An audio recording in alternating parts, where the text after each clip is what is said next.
ከመጣሽ ማርያም ታምጣሽ ብላ ይቀበለዋል። ከሞከርከው ማለት ነው። ማውራትና ማድረግ የተለያዩ እንደሆኑ እንደተጠበቁ ነው። አሁን መንበጭበጭ ነው። መግቢያ መውጫ ጠፍቷል። ጭንቀት ሰፍኗል። ሁከት ውስጥ ነው ያሉት።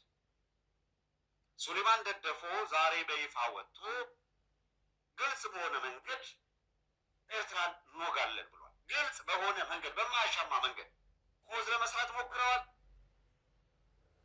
ይሄ ድሮም ሲፈርጁት የነበረው ፍረጃ አለ አይደለም? በዛ መሰረት አይ እንወጋለን ብለዋል። የሚያስቀው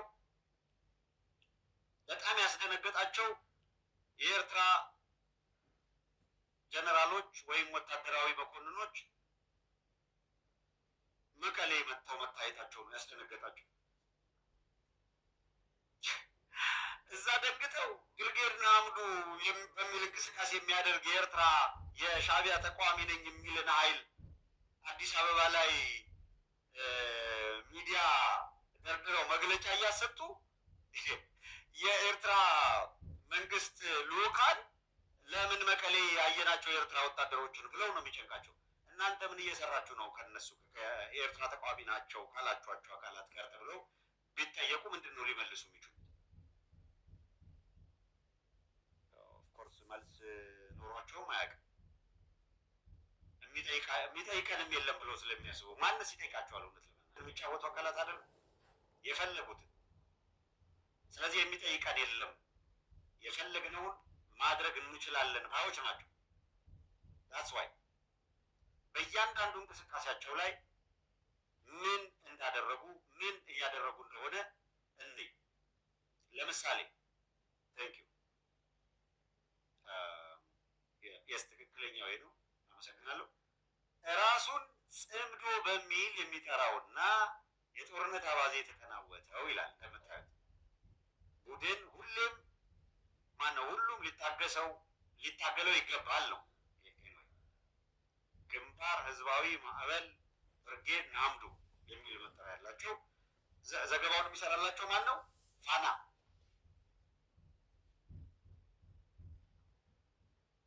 በፋና ዘገባ እያሰሩ እየየ የሚሉትስ እነማን ናቸው? እነሱ ራሳቸው። በነገራችን ላይ መደዳውን ያሉትን መደዳውን ቢመጡ አሁን ቀጥሎ መደዳ ያሉት ስ ትክክል በመደዳ ቀጥሎ ያለው ቢመጣ አሁን ትክክል። እሺ ጽንፈኛው ቡድን ምርጫው እንዳይሳካ ያደረገው ሙከራ በሰላም ወዳዱ ምናምን ከሽፏል ይላል ጣሂር የአማራ ፋኖን ጽንፈኛ ብሎ ነው እየጠራ ያለ። ምን ብለን ነግረናቸዋል? ጣሂር ጎንደሬ ስለሆነ ነው ያልከው ሰውዬ ትመጣለህ። አሁን ትደግመዋለህ።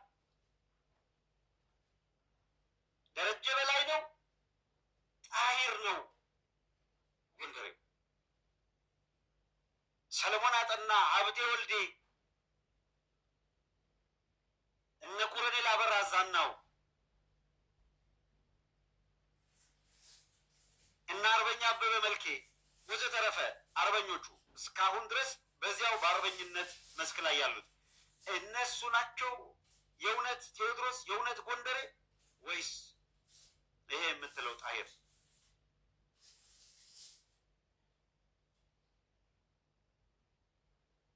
እነዚህ አካላት በአካባቢያዊነት ስም ሲነግዱ የነበሩ ሲሸቅጡ የነበሩ አሁንም ያሉ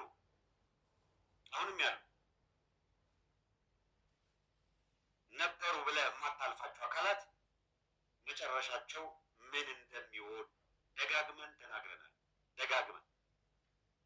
ይሄን ነው እየተከሰተ ያለው እየሆነ ያለው። በይፋ መምጣታቸው ጥሩ ነው። ክንብንብ ሲወልቅ ለምን ተብሎ አይጠየቅም። እንኳን አወለቀው በደንብ ክንብንቡ ሲወልቅ ማንነቱን የበለጠ እያረጋገጠልህ አይደል ያለው። ዌልካም በደንብ ተገልጣችሁ መጥታችኋል መባል ያለባችሁ ትክክል።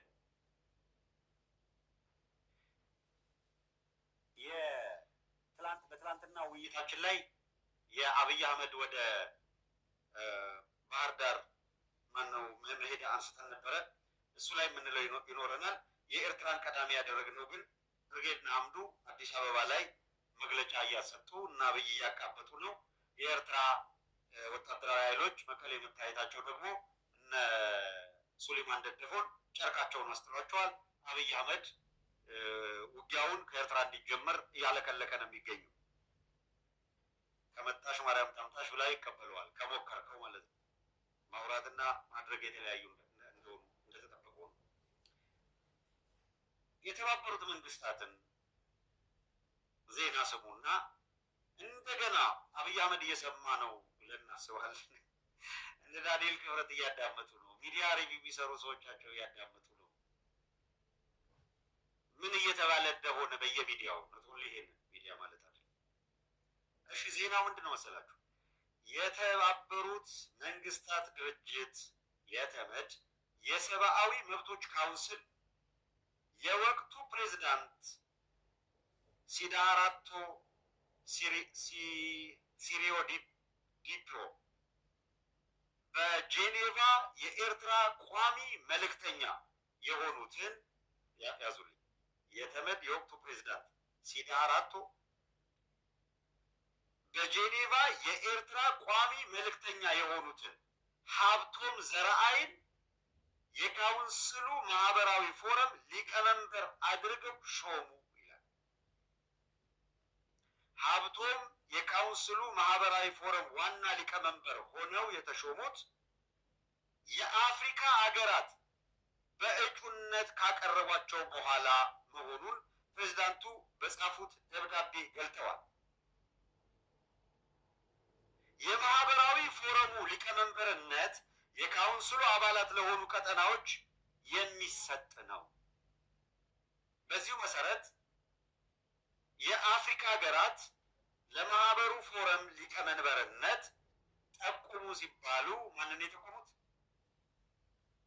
የኤርትራ በጄኔቫ የኤርትራ ቋሚ መልእክተኛው የተሻለ ነው ብለው ጠቁመው ይሄ ተሹሟል። ዜና ያደርጉታል። እነ ፋናን ነው ዋልታ ሸኙት መሰለኝ። እነ ብሩክ የሚባለው ሰው የሚቀልድበት አንድ ኤንቢሲ ምናምን የሚል የሆነ መጫወቻ አድርገዋል። ይዘግቡታል። ይህንን የተባበሩት መንግስታት እንዲህ ያለ ዜና አለው ብለው መዘገቡት ሆና ጸጉሩን እየነጨ ነው አዳም። ስለዚህ በእያንዳንዱ እርከን ላይ የአብይ አህመድ አገዛዝ በየዕለቱ የሚፈጽማት ወንጀል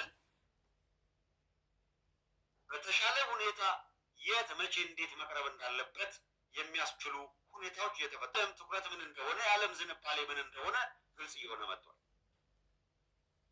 ይሄ አውዳሚ የኦህዴድን ኃይል ምን ያህል እንደተጠየፉት የምታዩት የአፍሪካ ሀገራት ምላሽ የሰጡበት እንዲህ ያለው ምላሽ ሰጥተዋል። በጣም በጣም የሚገርም ፕሮሰስ ነው፣ ፕሮግረስ ነው። አፍሪካ ሀገራት በዚህ ደረጃ ነገሮችን አይተው የአብይ አህመድ አገዛዝ ይህንን ለውስልትና ውስጥ ያለ አጭበርባሪ ኃይል እድልም ጊዜም አለመስጠታቸው በእውነቱ ደስ የሚያሰኝ። ሌላኛው ምናልባት በመደዳ አሁንም ሁለተኛው ቢመጣ ቀጥሎ ያለው የአብይን ንግግር ይምጣና እንስማው። ከዛ በኋላ ወደ ዝርዝሩ እንገባለን። የአማራ ክልልም ሆነ ባህር ዳር ራሱን በራሱ በተሟላ መንገድ የሚያስተዳድርበት ዘመን አልነበረም።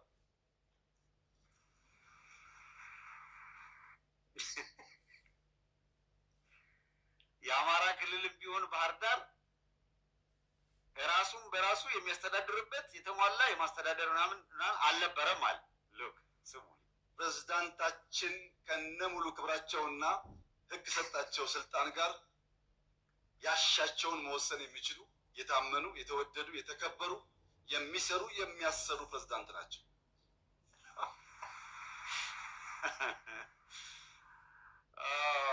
እንተባበር፣ ባህር ዳርን እናልማ። ካልተግባባን ደግሞ እንደ ጨዋ በንግግር እንጨቃጨቅ። ጊዜ ግን እንዳያልፍብን እንጠንቀቅ። ሌላ ነገር ምንም ማለት ሳያስፈልግ ቃላት እያጠረው ፕሬዚዳንታችን ምናምን ያለና ያመሰገናቸው ሌላው እንደተጠበቀው ነው። ማን ናቸው?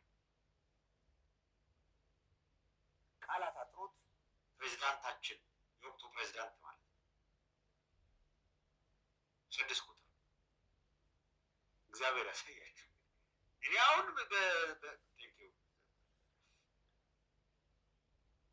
መልክ ቁመና ምናምን እያልኩ አይደለም፣ እንደው የእውነት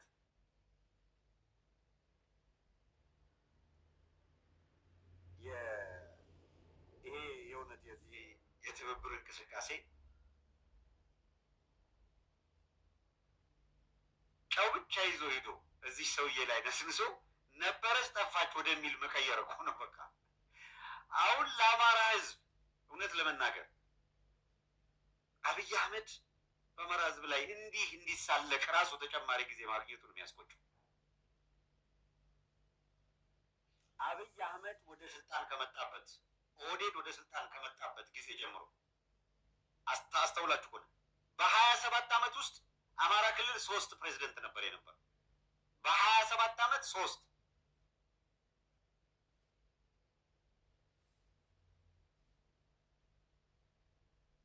ትግራይ ላይ ቁጠሮ እንባል አባይ ወልዱ የሚባለው የነበረበት ጊዜ አለ። ያኛው ማን ነው ደግሞ ቄሱ የሚሉት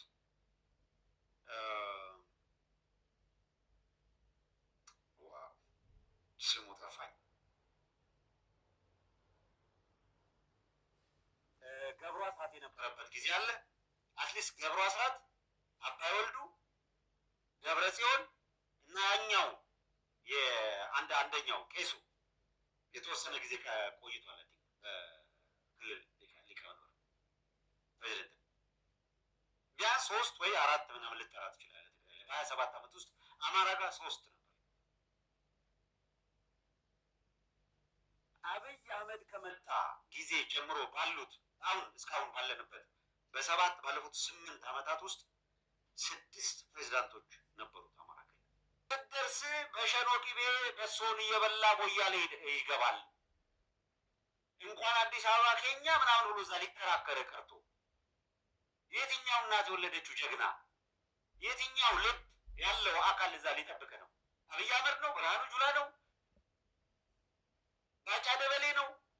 አባዱላ ገመዳ ነው? የትኛው ንገረኝ? ማን? ሽመልስ አብዲሳ ነው? ማን ነው ልብ ያለው? ማን ነው አቅም ያለው? ስናነሳ ነበር። እኛ ባጀት እያቅራራች ነበር።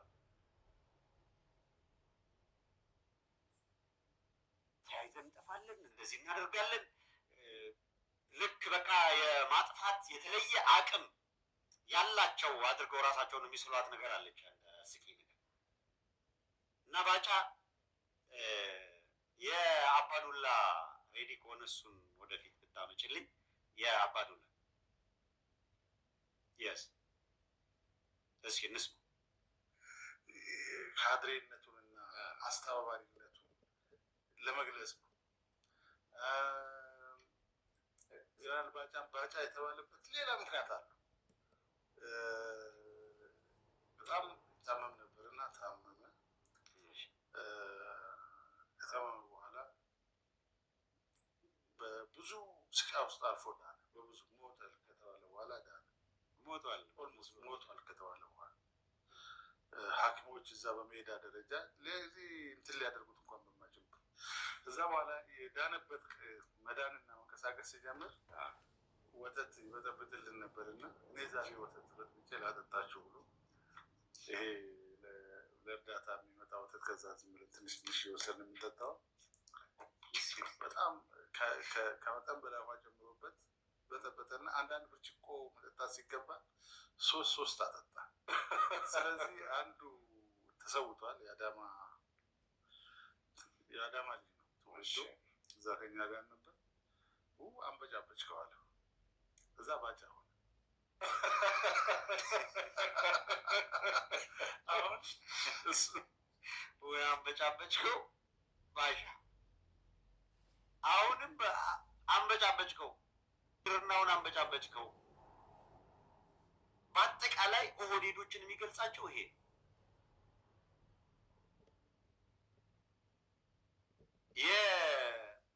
ሰምታችሁታል። ለእርዳታ የሚመጣ ወተት እየወሰድን እንጠጣ ነበር። አሁን የድሃ ገንዘብ አባዱላ ሊፈርጥ የደረሰው የድሃ ገንዘብ እየዛቀን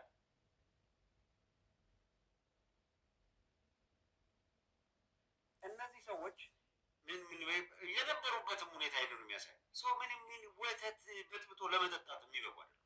እንኳን ኢትዮጵያን የምታክል ሀገር ሊመሩ ቀርቶ ወተቱ የኛ ላሚቷ የኛ ምናምን እንደዛ የሚሉት ነገር አላቸው። ወተቱ የኛ ላሚቷ የኛ ወተት ለመበጥበጥ ብቁ ያልሆነ ባጫ ወታደራዊ አመራር ምናምን አድርገህ አምጥተህ እንደዚህ አይነት መሳለቃል። አንድ ባጫን በሚመለከት ሲነሳ አለ ሁለተኛው ቀጥሎ ያለው ቢመጣ ባጫ ሰሞኑን ስለነካካን ይዘነዋል። በደንብ ነው የምንሄድበት። እንደዚሁ ዝም ብለን በቀላሉ የምንተላለፍ አይደለም። የስ እሱ ይምጣና ለመጨረሻ ጊዜ እሱም ብለን ወደ ርዕሳችን እንመልስ።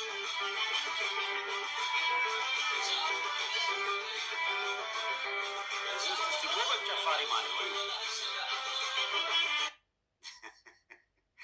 የቀይ ቀስት ምልክቷን ስታዩ ትንሽ ነጣ ያለ የለበሰው ባጫ የተበስሮ የነጻነት ቀን ምናምን ብለው እያከበሩ ነው። የኤርትራ ሀገር መሆንን በተመለከተ ማለት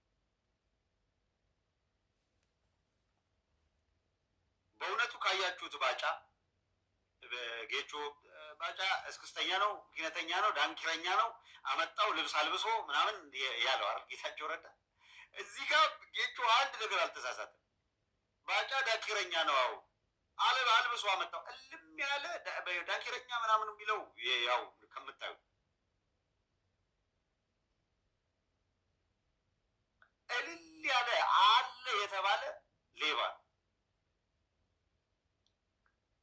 ኮንትሮባንድ ነጋዴ አገር በቁሙ የዘረፈ ባጫ ደበሌ። እንደዚህ አይነት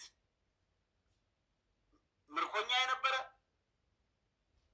የማረኩት አባቦ እያሉ እዛ ሲያስጨፍሩት የነበረ አሁንም ተመልከቱት። የእውነት ከትግረኛ ከሚችሉት ትግራዋይ ከሆኑት ወይም ኤርትራውያኑ ባጫ ኪነተኛው ይበልጣቸዋል።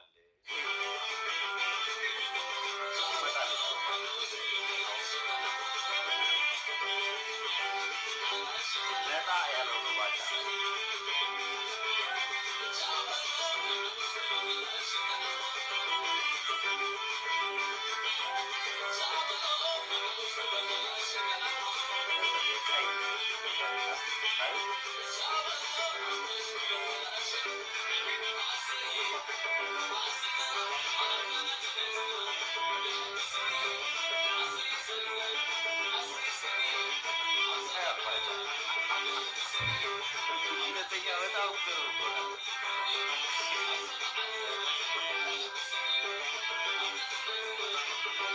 እነዚህ ናቸው በኢትዮጵያ እንቀልድ የሚሉት። ከነዚህ ጋር ነው አሁን በፖለቲካ ምናምን እያለ ልንራወጥ የምንችለው ከእንደዚህ አይነት ሰዎች። ለሰከንድ እንደዚህ ያለውን ነገር አናስቡ። እነዚህ ቶሎ ተሸንፈው መስመራቸውን ካልያዙ በቀር እንደዚህ የሆነ የሚጨፍሩበት ምናምን የሆነ ነገር ይደረግላቸውና ሙያሌ ማሰላም የፈለጉትን መርጠው፣ ግን ከዛ ውጭ ግን አገር እውቀት ይፈልጋል፣ ጥበብ ይፈልጋል፣ ዊዝደም አገር ለመምራት የሚያስፈልጉ በርካታ ነገሮች አሉ። ሰው ከነዚህ ጋር የምታደርገው ግብግብ ይሄ ሁሉ ያለበት መሆኑን ከግምት ማስገባት ያስፈልጋል። ርዕሰ ጉዳዩ ላይ የተወሰነ ነገር ልበልና ወደ ቤተክርስቲያኗ ያው ወደ ተዘጋጀው ነው የምናልፈው። አብይ አህመድ አሁን የአዲስ አበባን ጉዳይ በተመለከተ እንደዚህ ያለ በጣም ነፍስ ውጭ ነፍስ ግቢ ግብግብ መጨረሻ ላይ ቃለ ጉባኤው ላይ አስገብተው ልከዋል። በጣም በርካታ ሰዎች ለማናገር ሞክረናል። የሚሰጡን ምላሽ የአዲስ አበባ ጉዳይ ያበቃለት ነው። ዛሬ ነው ወይ ያበቃለት? ዛሬ የሆነ ምክክር ኮሚሽን ምናምን በሚል መስፈናሪያ የሆነ ምናምን ወረቀት ላይ ቃለ ጉባኤ ቢያሰፍር የሱማ ገብቶን በቃ የአዲስ አበባ ጉዳይ በአዲስ አበባም በመላው ኢትዮጵያ የሚፈጽሙት ግፍ እንዲያበቃና አዲስ አበባም አዲስ አበባነቷ እንዲከበር እኮ ነው ትግል እየተደረገ ያለ። ይልቅ የአዲስ አበባ ሕዝብ የሚጠበቅበትን እያደረገ ነው። ይልቅ ይሄ ገብቷቸዋል ወይ? ባለሀብቶች ገብቷቸዋል? ምሁራን የሚባሉት ገብቷቸዋል? አገር ላይ እየጠፋ ነው። አገር ላይ እየወደመ ነው። የምትችለውን አርገህ ተረባርበህ ይህንን ወንበዴ ከኢትዮጵያ ምድር ላይ መንቀል ያስፈልጋል የሚባሉት ገብቷቸዋል? አገር ላይ እየጠፋ ነው። አገር ላይ እየወደመ ነው። የምትችለውን አርገህ ተረባርበህ ይህንን ወንበዴ ከኢትዮጵያ ምድር ላይ መንቀል ያስፈልጋል። ይህንን ወንበዴ ስብስብ ከስልጣን ወንበር ላይ መንቀል ያስፈልጋል።